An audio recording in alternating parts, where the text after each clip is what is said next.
Before we get into today's show, let me tell you about the latest deal from Mike Lindell, MyPillow. Once again, the big box stores have canceled their orders simply because they don't agree with Mike Lindell's politics. They don't like it because he supports President Trump. Well, he's going to pass that savings on to you. No more middleman. And boy, does he have some great deals on the Giza Dream Sheets and the Percal bed sheets. Listen to this. Giza Dream queen size, normally $139.98. Your wholesale price, $69.99 when you use promo code Joey. King size, only $79.99. The Percal queen size, normally $89.98. Your wholesale price, $29.98 when you use promo code Joey. Just call 1-800-893-4059 or go to mypillow.com. Always use promo code Joey. Free shipping options available. This allotment's not going to last very long. When they're gone, they're gone.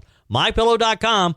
Promo code Joey. Thanks for joining me in the PhD Weight Loss and Nutrition Studios. To lose weight for the last time, visit myphdweightloss.com. Well, it took all week, but Congress has officially passed President Donald Trump's One Big Beautiful Bill. They did it yesterday afternoon, just in time for members of Congress to get home for Independence Day celebrations. And they did it after back-to-back sleepless sessions for both the House and the Senate.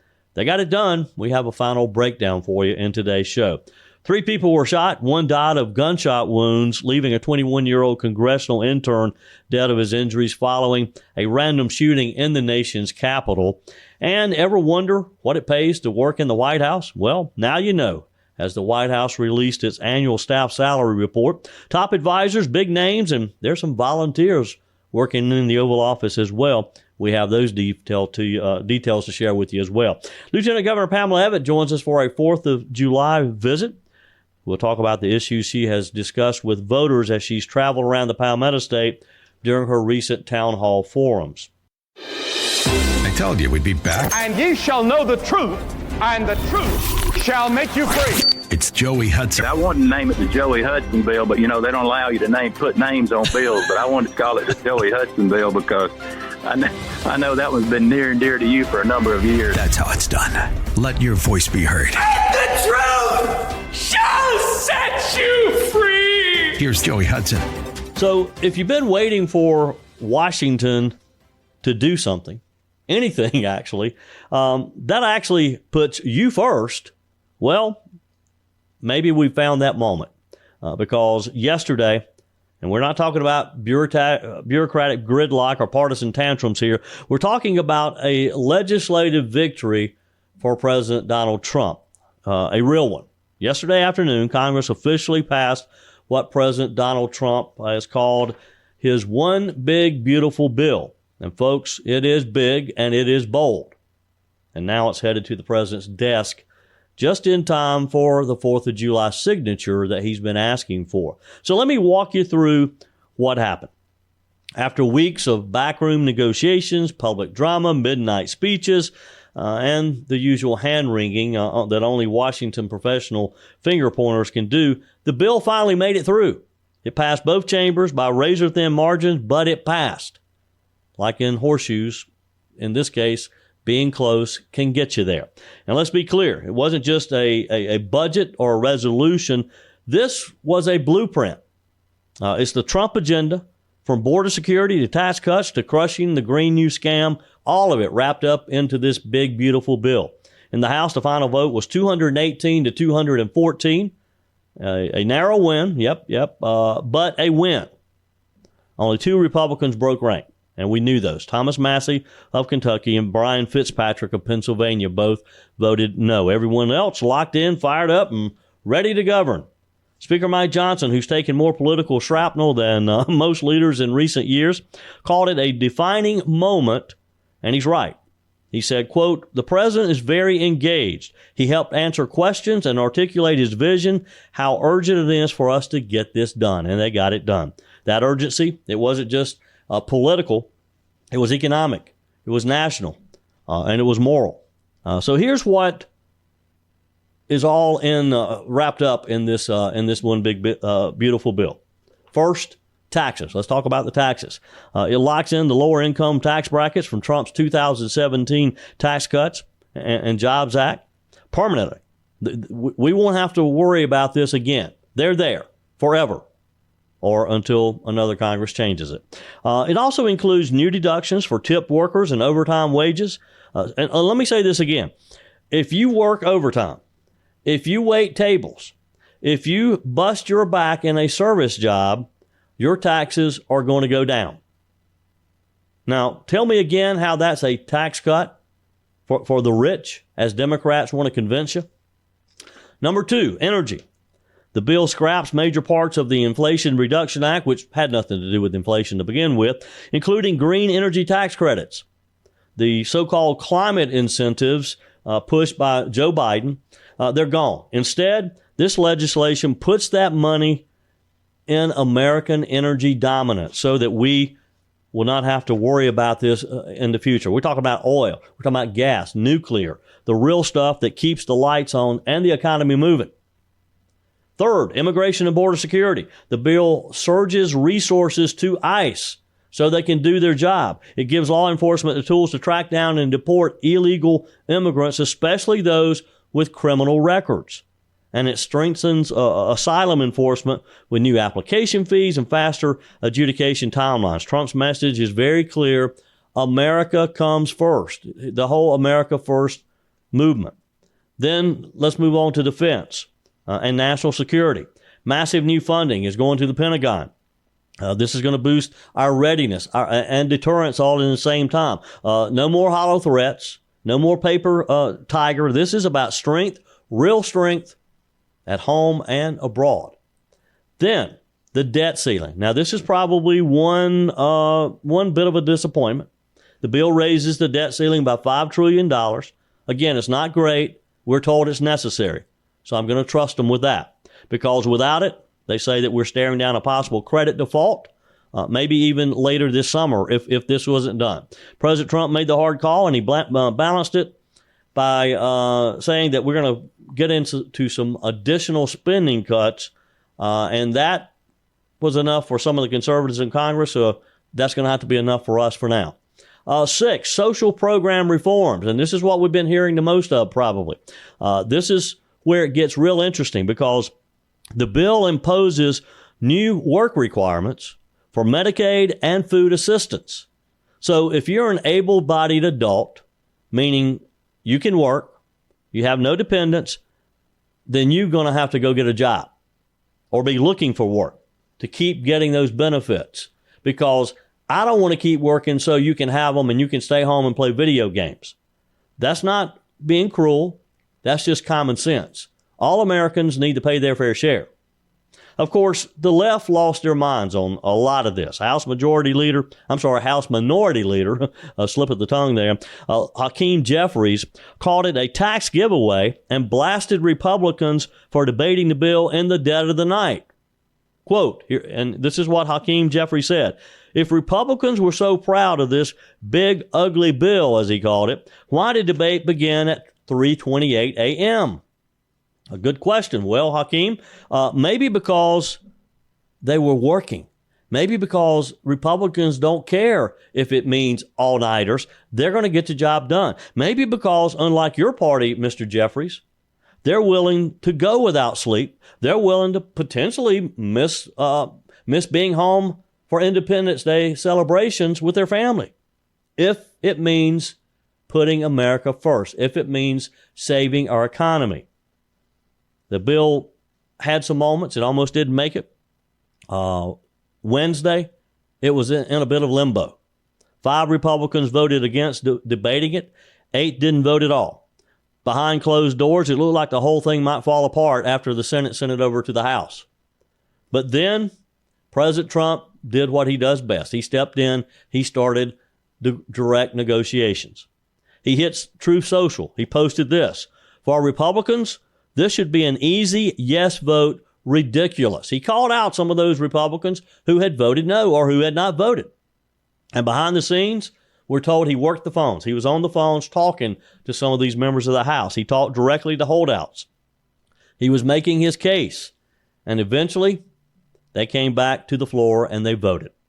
Speaker Johnson said Brian Fitzpatrick is a trusted friend and he had convictions about parts of the bill.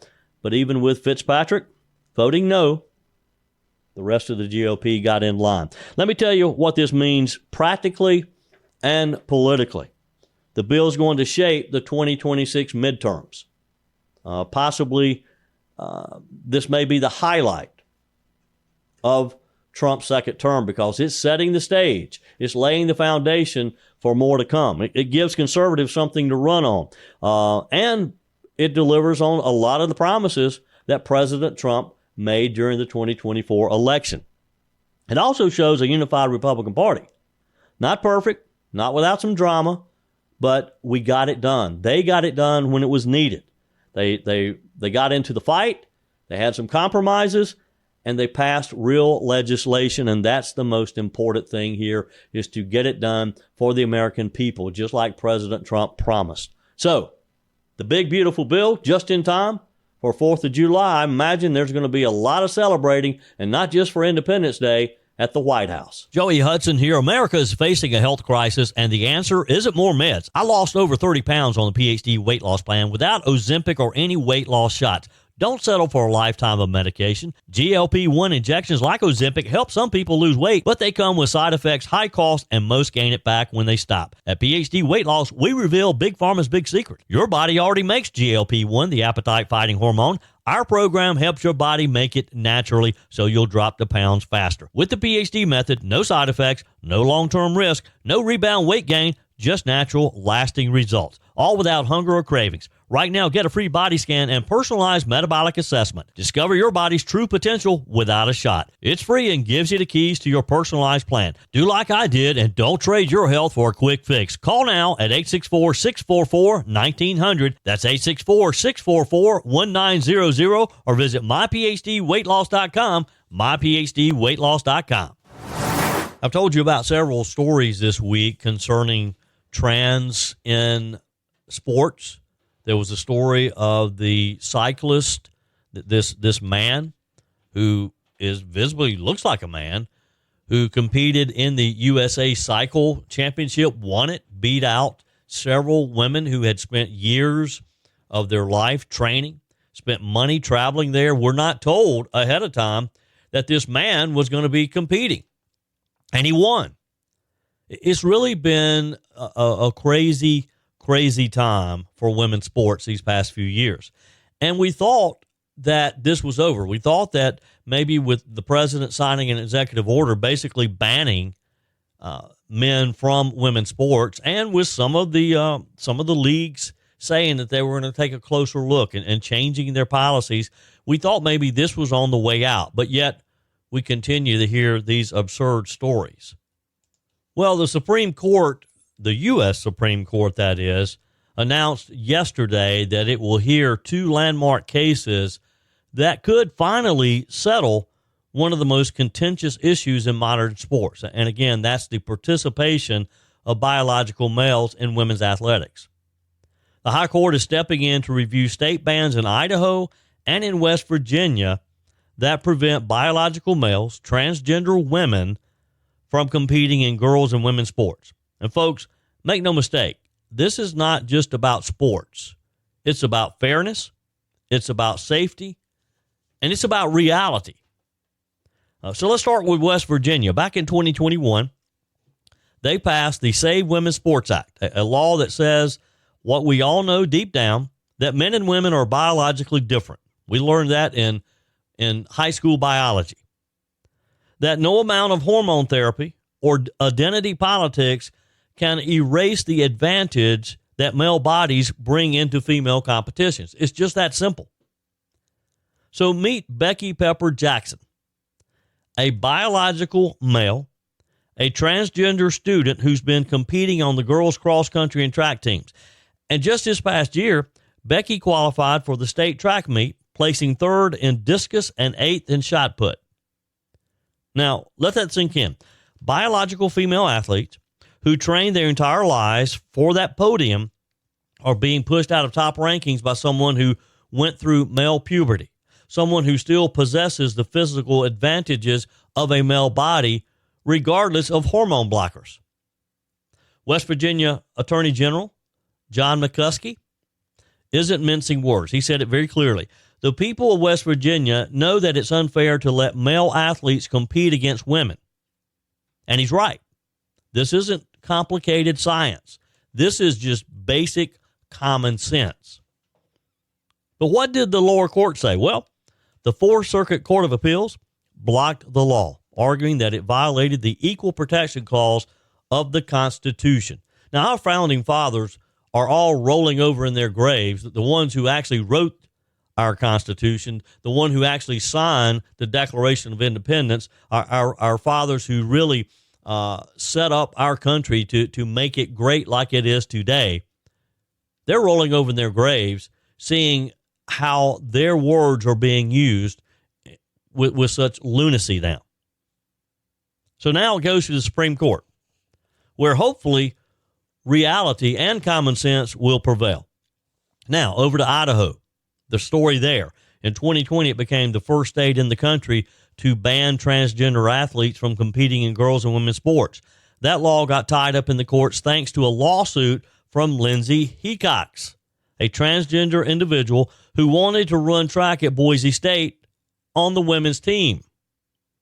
The Ninth Circuit Court of Appeals blocked Idaho's law too. So now the state has brought it before the highest court in the land as well. Idaho Attorney General Raul Labrador put it like this: for too long, activists have worked to sideline women and girls in their own sports. And let's be honest, he's right? He's absolutely right. This isn't about inclusion anymore. This isn't about equity and all those other DEI words. This is about erasure. Women fought for decades through the Title IX, through cultural resistance, to earn the right to compete with other women, to be seen, to be heard, to be champions in their own space. And now we're watching as those gains are systematically reversed under the banner of progress. And the absurdity continues. Just this last week, Planned Parenthood posted a series of social media posts that went viral. Their message: trans men are men and they need cervical cancer screenings too. I mean, this is laughable. This is ideological absurdity that we're fighting against. I mean, let's get real. You can't say trans men are men and then turn around and say, but don't forget your cervical cancer screening. Why? Because only biological women have a cervix. It's the same logic that collapses when you allow biological males to compete in women's swimming, wrestling, track, volleyball, soccer, or any other sports. And what's at stake with all of this? It's a lot more than just medals. It's a lot more than just competing in these sports. These women, again, a lot of them, they start when they're mere children competing. For example, swimmers. Have you ever had a swimmer in your life? These kids start swimming when they're at a very young age. Parents and whole families sacrifice so that these kids can get up at 5 a.m. in some instances and go practice before they go to school. And they do this for years with the goal of possibly going to the Olympics, with the goal of going to college and competing. And that's what we're talking about here. We're talking about college scholarships at stake. We're talking about huge opportunities in the sporting world at stake. But we're also talking about just simple fairness. Oh, and don't forget about safety, physical safety. I mean, there's stories, of course, of young women being injured in sports by a male. Because, again, males typically are stronger. You remember Leah Thomas, who kind of started the whole national conversation? The University of Pennsylvania transgender swimmer who took home a national championship after dominating the women's 500 freestyle in 2022, while ranked well outside of the top 400 when competing on the men's team. So Leah, and I forget what his real name is, decided, well, I can't win in the men's league, so I'm going to switch over. I'm going to identify as a female and compete where I could win. Well, guess what? This week, in a stunning turn, the University of Pennsylvania finally came to their senses and agreed to restore the titles and honors stripped from biological female athletes because of Mr. Thomas's inclusion. Because Mr. Thomas decided he would compete with females. Now, why they do this? Because the Department of Education's Office for Civil Rights found that UPenn's actions violated Title IX. Thank you, Department of Education. You found something you're useful for. That's a massive win, and it should have happened years ago. They should have shut this down from the very beginning. When this young man, Thomas, decided he was going to compete in the women's swim league, he should have been stopped immediately. He should have never been allowed to even compete so that we wouldn't be having this conversation as to whether or not he should be giving the medals back. I mean, we've said this before. Inclusion doesn't mean erasing women. But that's exactly what the far left is doing when it demands that we treat biological males as indistinguishable from females in every context, including competitive sports. The Trump administration has been very clear from the beginning. Title IX was written to protect women.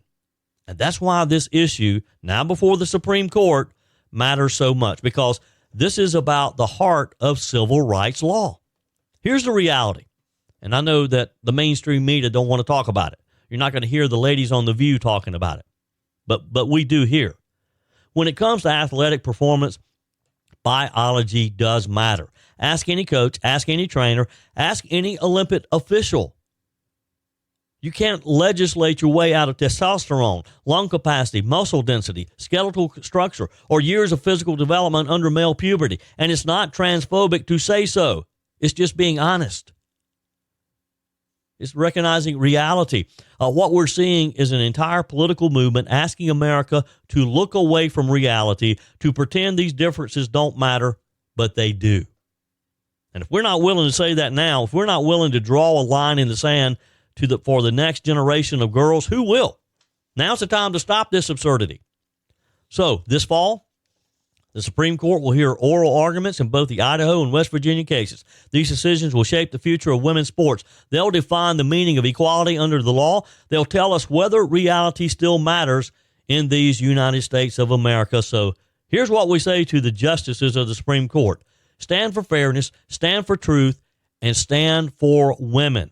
We'll be watching, and we're not going anywhere. Your comments are welcome on the Furman Ford text line, 864-477-JOEY. That's 864-477-5639. Emails always welcome, joey@joeyhudson.com. Speaking of the Furman Ford text line, it's never been more important to support locally run businesses owned by people who actually live here in the upstate. Let me take a minute to talk with you about our friends at Furman Ford. If you're looking for a new vehicle, maybe a great pre-owned vehicle, one you can trust, or maybe you're looking to order that special vehicle. Either way, if you want a new one, a brand new one, or a pre-owned that you can trust, the folks at Furman Ford, they're there to help you. Their name is on the sign because their name is on the line, because every single transaction is important to them. Jim Furman, Matthew Furman. They do business the right way. When you stop by, when you give them a call, or maybe when you just send them a quick email, you're always going to have access to a member of the Furman Ford family. And by the way, they also offer great service, and you're not going to have to wait weeks and weeks to get it done. And you do not have had to purchase your vehicle at Furman Ford. Doesn't even have to be a Ford. They service all makes and models. Visit my friends at Furman Ford online at furmanford.com, furmanford.com.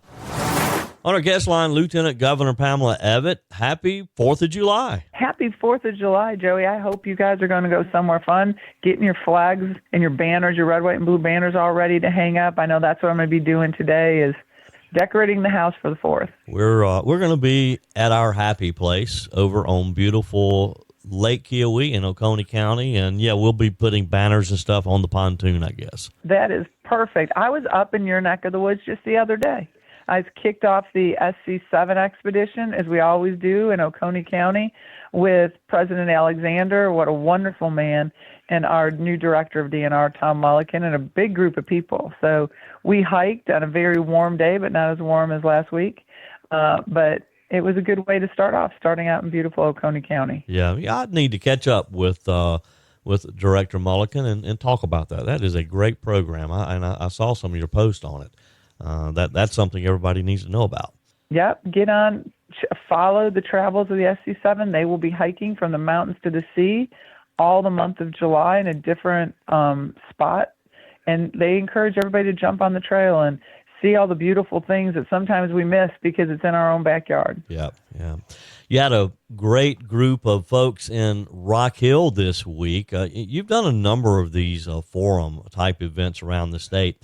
So if you were to choose one issue that is a concern of South Carolinians, and you only get to choose one, what's the most important topic that seems to be on the minds of people in the Palmetto State? So energy.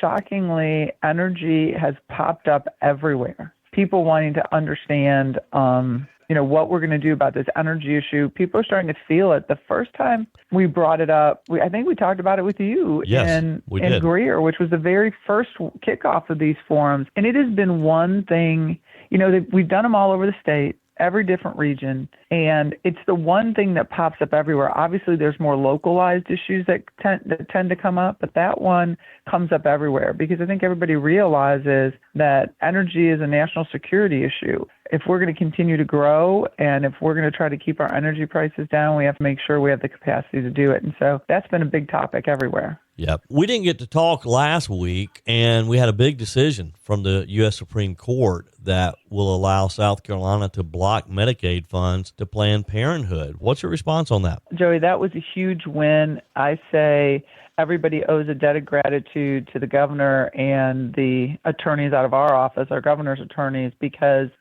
the governor wrote an executive order.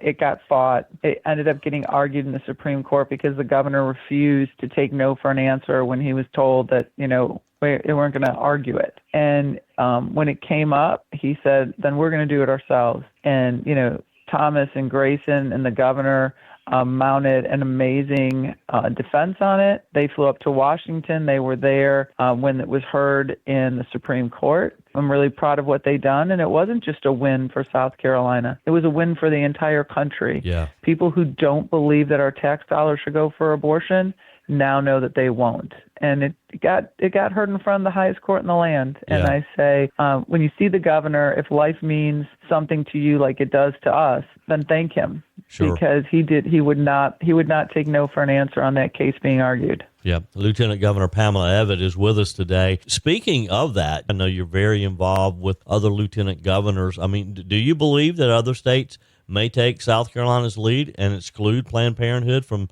their Medicaid programs? I do. We talk about that. I think red states will, Joey. I mean, it's definitely, when I'm at NLGA, it's a whole different set of issues, right?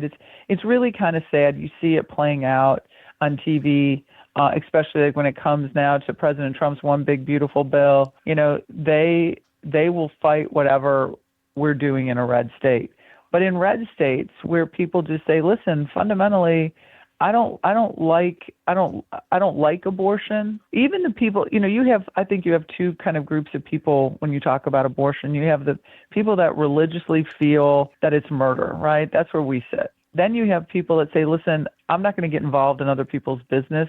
It's kind of their decision to make. It's not for me, but whatever. You have that group of people. But I think even in those groups of people, and even some into the let everybody do what they want group, they don't want their tax dollars being used for it. Right. So I think it's an issue that kind of transcends among wherever your platform is on this issue. But I believe red states will do that. I think one thing I feel good about when I'm at RLGA is we definitely kind of copy off each other. Like if somebody's running ahead with a good idea, right? A bill, some piece of legislation, something they're fighting. We kind of let that state take the lead, and when they win, then we can take it. So we're kind of working strategically to make sure we all take on issues that then we can get a ruling on that we can use in our state. So I feel good that we'll see that happening in more states now. Also last week, and look, when we miss a week, we get behind, don't we? I know we do. Also last week, Governor McMaster announced what he called the largest restructuring of state government in more than 30 years, of course, by merging three former state agencies into one, which is now known as the Department of Behavioral Health and Developmental Disabilities. Talk with us about that. So that was a huge win, since I've been in government, right? So it's I'm only in my 7th year. That's been the biggest thing I've seen. And we've talked about it. DOGE has become a very sexy term. Like, how do we run government efficiently? And every time you silo an issue like that, you create an entire bureaucracy and all the rules that go around that. And so what you have is, when you were talking about like disabilities, when you talk about mental health, and then you talk about substance abuse with DEODIS, these things all kind of overlap. Yeah. But because they were their own department, it caused a lot of issues for South Carolinians that needed help. Right? Because you go from one department, you find out that that's not where you need to be. Now you start at the back of the line with the next. And in the meantime, your loved one, or you, if you're seeking help for yourself, find yourself in an emergency room multiple times. You're struggling for help, and heaven forbid, you become suicidal. And so by merging this together, first and foremost, we're streamlining government, which everybody talks about. That's another one of those top issues, right? DOGE. Sure. Making sure we're running efficiently, streamlining government. That's what this does. So it saves money. It provides a better service model to get help to South Carolinians. And we try to take some of the bureaucracy out of these departments, because if people are seeking assistance there, they are in real need. Yeah. And we want to make sure we get them the help that they need. Sure. Lieutenant Governor Pamela Evette, it's always a pleasure, of course, to have you. Have a wonderful 4th of July weekend, and we'll catch up again next week. Well, Joey, you be safe out there on the lake. Everybody, if you take to the water, if you take to the roads, please be safe. Lots of people will be traveling around. This is a great time of the year. And God bless this amazing country that we get to call our own. And God bless everybody out there. God bless our soldiers in uniform, because they are keeping us safe and keeping watch while we sleep. So say a prayer for them, for this wonderful country we get to enjoy. It's the day to remember. Absolutely. Continuing today's show as we wrap up this special 4th of July Day show. Hope you are having a great day so far. It's early, I understand. Hope you have big plans to celebrate our country's independence, and a good weekend plan.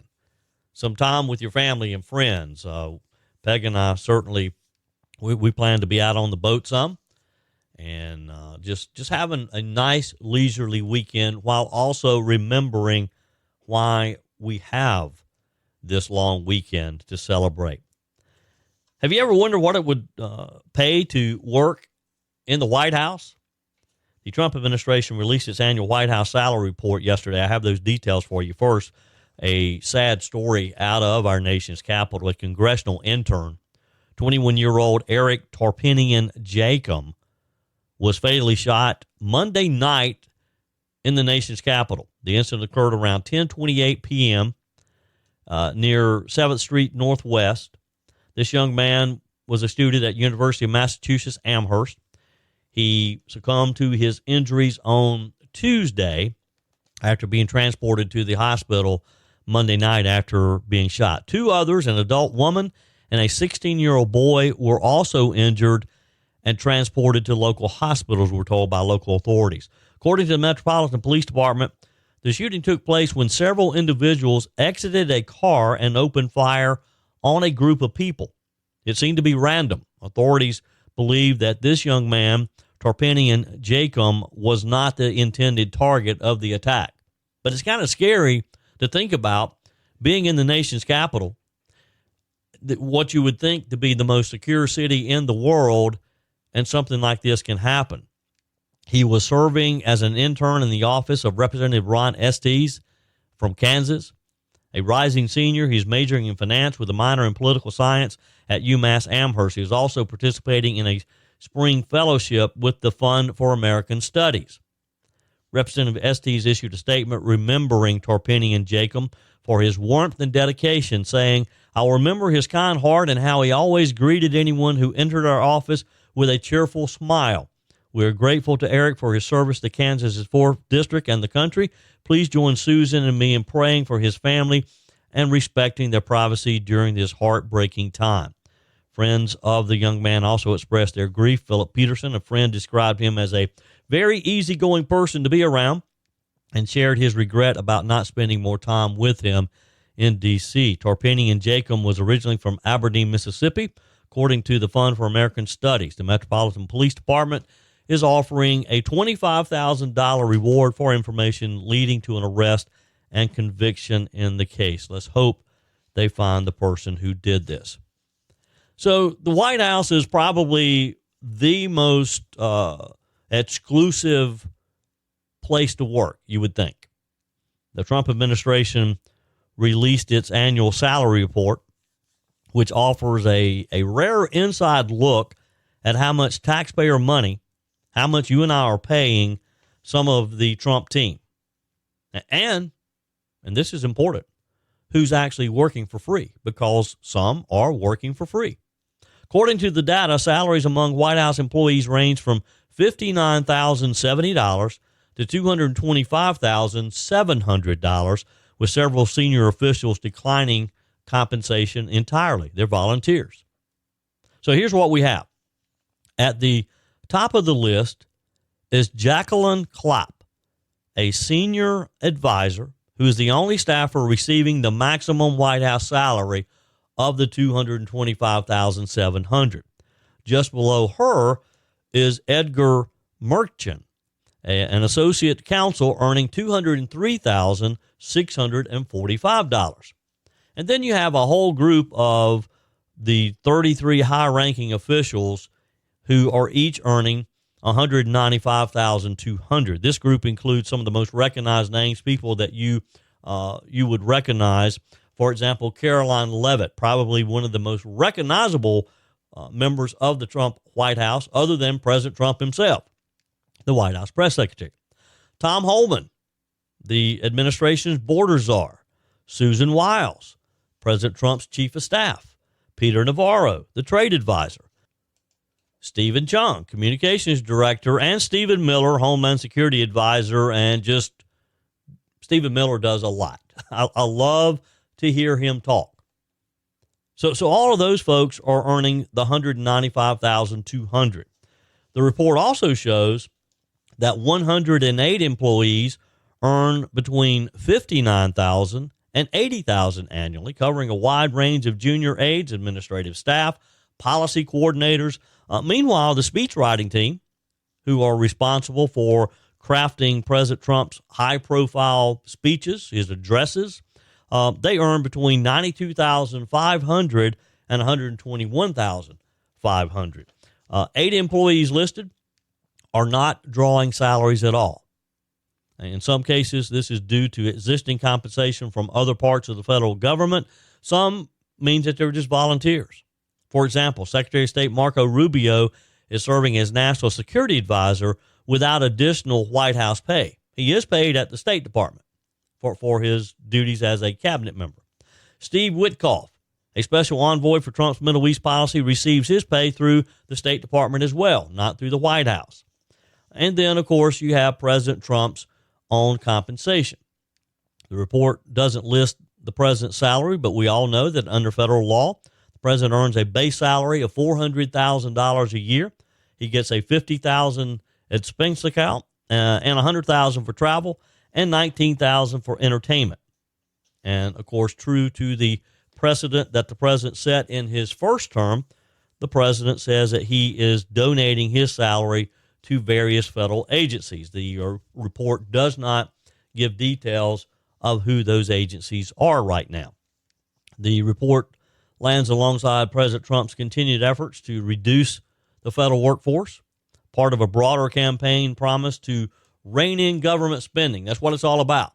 That's going to be the hallmark, we hope, of this Trump administration. And we saw that start with the Department of Government Efficiency, with DOJ, their internal watchdog of sorts, identifying waste and abuse and just out-and-out fraud during these first months of the Trump administration.